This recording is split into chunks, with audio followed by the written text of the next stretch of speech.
Pelayanan tahun ini, saudara-saudara, dapat kita angkat adalah berubah, berbuah, dan hidup limpah. Kiranya lagu ini merupakan salah satu lagu tema buat kita. Kita berdoa kepada Tuhan, ubahkan hatiku Tuhan. Kita tidak mungkin berbuah kalau hati kita tidak diubahkan.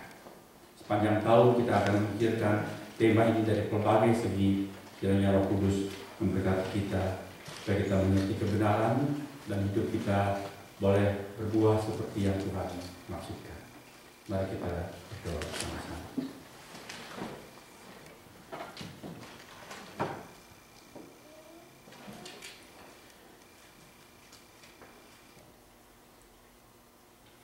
Banyak orang datang di dalam kehidupan beragama, ya Tuhan, kemudian menjadi sebuah rutinitas, kebiasaan, tidak terasa relevansi dengan kehidupan yang nyata sehari-hari.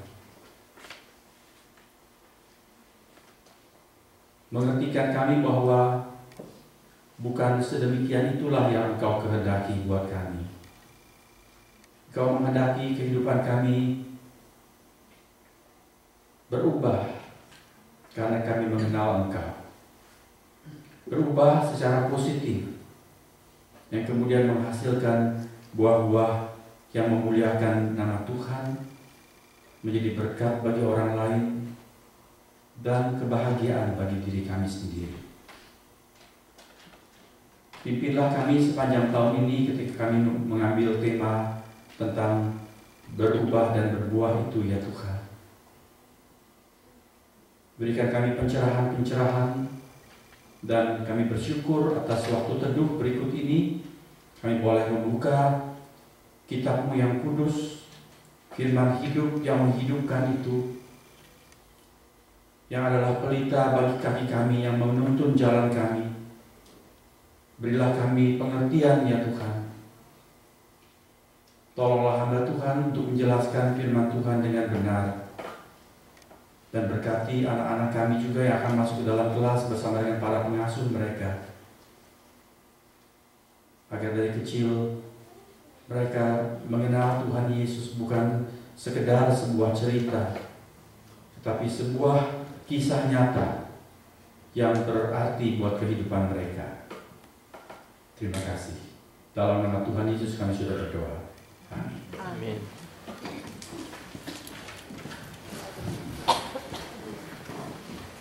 Jemaat yang dikasihi Tuhan, marilah bersama-sama kita membuka Injil Lukas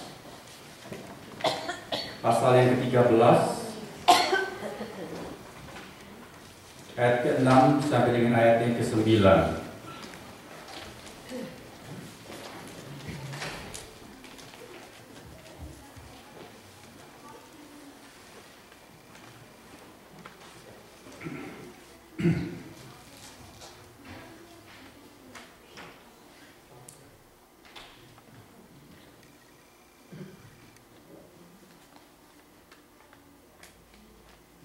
Saya akan membacakan untuk kita sekalian bagian ini, Lukas 13 ayat yang ke-6 sampai dengan ayat yang ke-9.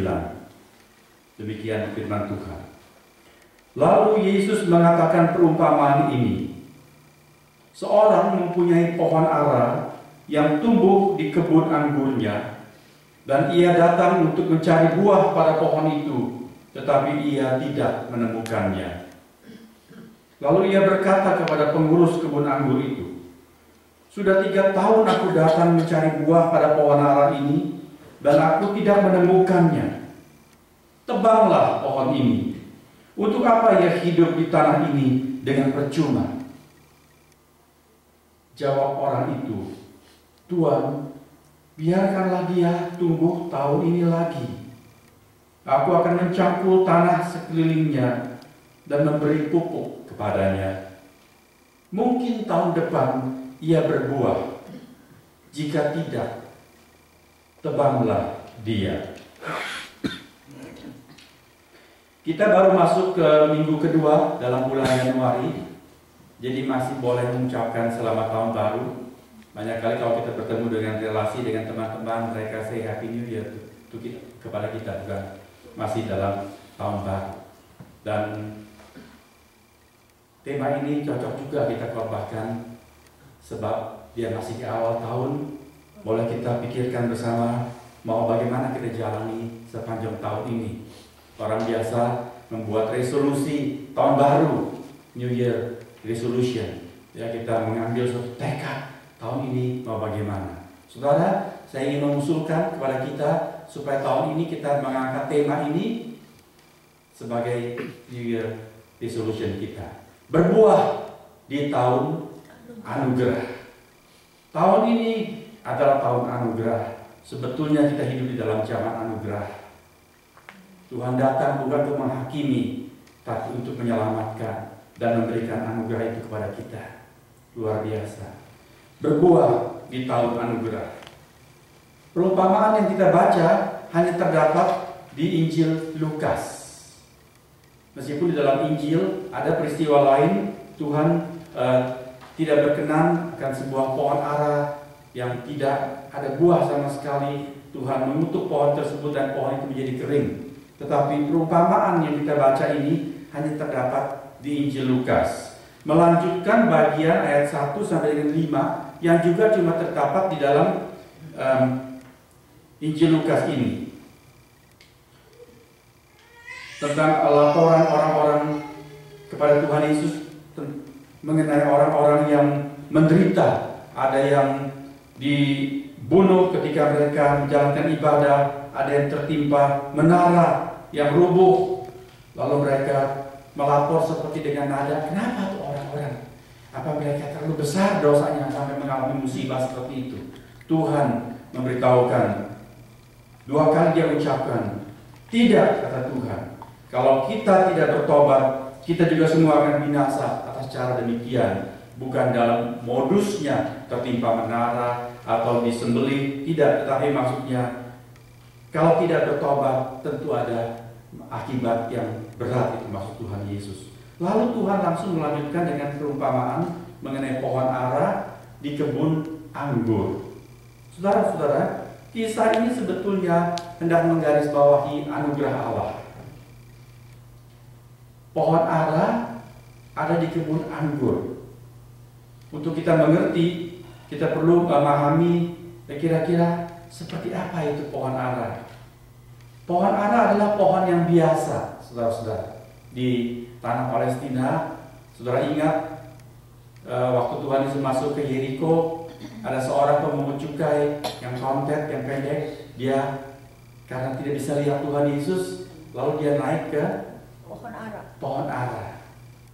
Sedikit gambaran buat kita bahwa pohon ara itu pohon yang biasa. Dia tersebar di mana-mana, di pinggir-pinggir jalan. Kalau kita bandingkan di Indonesia, kira-kira seperti pohon apa? Kemana saudara pergi bisa lihat pohon itu banyak. Banyak macam kalau di Indonesia. Karena Indonesia itu negeri tropis, orang bilang lempar batu tumbuh duren.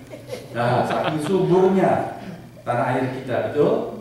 Nah, saya boleh ibaratkan pohon ara ini seperti pohon pisang. Di mana-mana saudara bisa lihat pohon pisang, ya. Dia tidak perlu ada satu khusus perkebunan pisang. Ya, memang kalau sudah mau dikomersilkan, bikin perkebunan besar, isinya semua pisang, bisa diekspor. Tetapi itu merupakan tanaman yang biasa. Di kampung, di pinggir jalan, begitu ada tanah kosong, bisa ada tumbuh pohon pisang. Kalau di sini susah pohon pisang mau tumbuh, ya. Dia tumbuh musim dingin seperti begini, kering semuanya, tidak cocok sih iklimnya. Tapi di Indonesia pohon pisang itu biasa, pohon kelapa ada di mana-mana, ya. Seperti itu, bukan? Pohon ara kurang lebih seperti itu. Dia memang merupakan sebuah komoditi juga, buahnya dijual, bisa dibikin kue dan sebagainya. Tetapi itu pohon biasa. Orang-orang boleh memetik buah ara di pinggir jalan dan memakannya. Pohon ara ini diceritakan mengenai sebatang pohon ara. Bahasa Indonesia menuliskan di sini tumbuh di kebun anggur. Sebetulnya bahasa asli itu bukan sekedar tumbuh, tetapi planted, ditanam di kebun anggur. Kalau anggur itu tanaman biasa tidak? Apakah dia bisa tumbuh dengan sembarangan? Tidak. Selalu anggur itu tumbuh di dalam sebuah perkebunan. Dia khusus diolah. Tanahnya harus khusus, bibit ditanam dengan terpilih, ya. Kemudian harus dirawat baik-baik. Secara berkala harus ditrim, diguntingin supaya nggak kebanyakan daun. Kalau nggak bisa tumbuh. Tema kita berbuah di tahun anugerah, tapi gambarnya ini gambar anggur.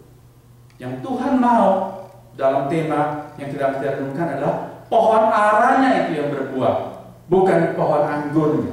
Sebab pohon anggur dia dirawat dengan baik dan kemudian di sana dia bertumbuh, berbuah lebat.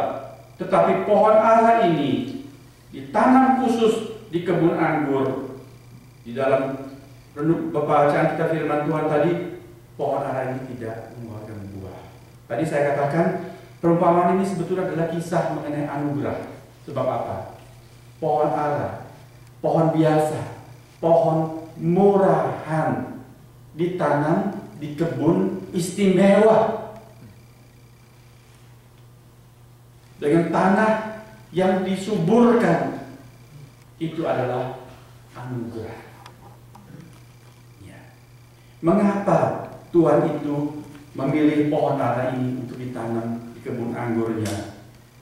Kita tidak mendapat keterangan apa-apa, tetapi itu menunjukkan kebenaran mengenai anugerah. Coba kalau ada orang punya cincin imitasi, ya, tapi dia belikan kotak perhiasan yang khusus, lalu disimpan di safe deposit box di bank, itu istimewa nggak? Aneh sekali. Buat apa cincin imitasi disimpan di safe deposit box, ya, dengan banyak prosedur di sana? Tetapi begitulah Tuhan memperlakukan saudara dan saya. Siapakah kita ini sehingga Tuhan begitu peduli kepada kita? Saya sudah ulang-ulang katakan, seorang yang kemudian hari ini jadi bapak gereja, Agustinus namanya. Semula dia adalah seorang anak yang nakal, seorang pemuda yang hidup tidak karuan. Kemudian hari dia bertobat, dia terima Tuhan Yesus. Di dalam buku teologi yang dia tulis, Confession, buku pengakuannya, dia menceritakan mengenai kasih Tuhan. Dia mengatakan, kalau seluruh dunia itu semua orang baik-baik, orang suci, tidak berdosa, cuma aku ini sendiri, Agustinus, yang bejat, yang gak karuan hidupnya, yang berdosa. Aku beritahukan kepada kamu, kata Agustinus, Tuhan Yesus itu akan turun ke dunia, tetap untuk lahir pada hari Natal yang kita rayakan, hina dan papa, kemudian besar, dewasa, untuk menderita, mati di kayu salib. Buat siapa? Buat aku, Agustinus, meskipun cuma semata wayang, cuma aku yang berdosa di dunia ini. Itulah kasih Tuhan, anugerah yang luar biasa. Siapa kita, saudara-saudara, sehingga Tuhan mempedulikan kita? Kita bukan tanaman istimewa. Kita adalah seperti pohon ara, bahkan pohon ara yang liar. Kita bukan umat pilihan. Umat pilihan itu adalah orang-orang Yahudi, umat Israel. Kita ini kaum kafir, Gentiles. Kalau orang menggunakan istilah kafir kepada orang yang tidak beragama atau bukan orang sekelompoknya, sebetulnya itu pengertian yang keliru. Kafir itu artinya yang bukan umat pilihan. Semuanya itu adalah kafir. Jadi kalau ada kelompok tertentu yang mengkafir-kafirkan orang lain, dia sendiri sebetulnya adalah kafir. Sebab dia bukan umat pilihan. Betul, saudara-saudara? Demikian juga saya dan saudara. Kita bukan umat pilihan, tetapi dia pilih kita.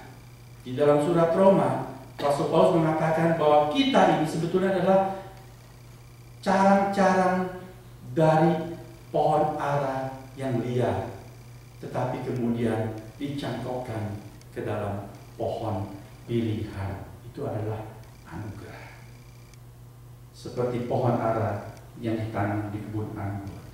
Tadi saya mengajak kita berpikir, kenapa ya itu Tuhan, pemilik kebun anggur, menanam sebatang pohon ara di kebunnya. Coba saudara pikirkan,